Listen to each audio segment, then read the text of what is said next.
तो भाइयों, जैसे कि आप जानते हो कि कल क्षत्रिय राजेंद्र सिंह नारोका जी ने एक मुद्दा उठाया कि क्षत्रियों को हथियार रखने की अनुमति मिलनी चाहिए। तो भाइयों, आप सभी इस मुद्दे को जोर से उठाओ और पूरे देश में ये ट्रेंड चलाना चाहिए कि शस्त्र फॉर क्षत्रिय। हमारा शब्द ही क्षत्रिय शस्त्र से बना है, तो हमें हथियार रखने की ज़रूरत क्यों नहीं। ये चीज़ें सामने कैसे आ रही हैं, तो आप खुद बताइए कि जो कन्हैया लाल थे उनको बचाने के लिए एक क्षत्रिय आगे आया और 10-12 कायर जो उधर खड़े थे वो सभी भाग गए, लेकिन एक क्षत्रिय धर्म का क्षत्रिय था, वो आगे आया निहत्था। अगर उसके पास शस्त्र होते जो हमारे पूर्वजों के टाइम से चल रहे हैं तो शायद वो उनकी जान भी बचा सकता था। फिर भी वो निहत्था बिना तैयारी के उन दोनों जो अपराधियों के सामने टकराया। वो ये क्षत्रिय धर्म का उसने पूरा पालन किया, लेकिन आपने उनको हथियार रखने की अनुमति क्यों नहीं दी जो 1947 से पहले थी।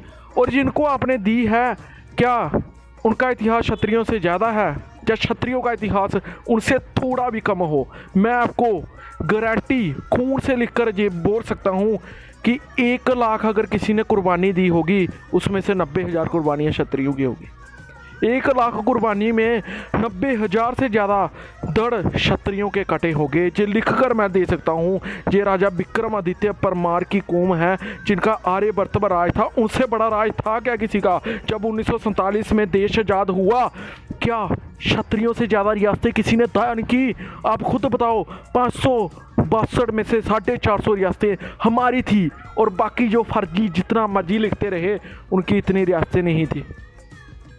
जो सबसे ज़्यादा रियासत दान कर रहे हैं उनको तुम शस्त्र के रखने की अनुमति नहीं दे रहे। जो राजा हर्षवर्धन के टाइम से कौम चली आ रही है, राजा हर्षवर्धन बैस जो एक क्षत्रिय राजा हुए, उनके आगे 6वीं सदी के काल से लेकर 12वीं सदी के काल तक राजपूत काल कहा गया। इतना बड़ा राजपूत काल कहा गया, उस कौम को तुमने हथियार रखने से वंचित कर दिया।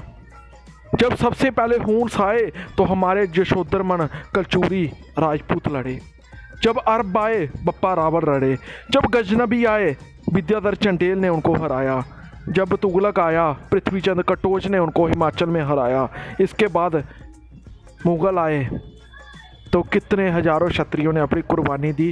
दुर्गादास राठौर, 70 साल बुंदीला, महाराणा प्रताप, बाबर से राणा सांगा लड़ रहे। गुजरात के क्षत्रिय योद्धा बांजी जडेजा ने भी मुगलों को हराया। राजा भीमदेव सोलंकी ने गौरी को हराया। पृथ्वीराज चौहान जी ने 17 बार गौरी को हराया। और लास्ट में जनरल जोरावर सिंह ने वो कारनामा करके दिखाया, लेह लद्दाख गिलगित बल्टिस्तान फतेह किया। जो आज लेह लद्दाख है, जे लास्ट में और कोई नहीं था, सब गुलाम थे। जम्मू कश्मीर की रियासत राजपूतों ने दान दी, महाराजा हरि सिंह ने, और कोई था गया उस वक्त। उन्होंने जे लेह लद्दाख गिलगित जे है जे सब क्षत्रियों की रियासत थी, जम्मू कश्मीर तक। तुम उस कौम को शस्त्र रखने का अनुमति क्यों नहीं दे रहे हो? आज से ही ये ट्रेंड होना चाहिए पूरे देश में। ये वीडियो फैला दो कि हमारी कौम महाभारत से युद्ध लड़ती आ रही है। महाभारत के वो दिन याद कर लो और फिर इस कौम को याद कर लो कि इन्होंने कितनी कुर्बानी दी और बाकी वालों ने कितनी दी।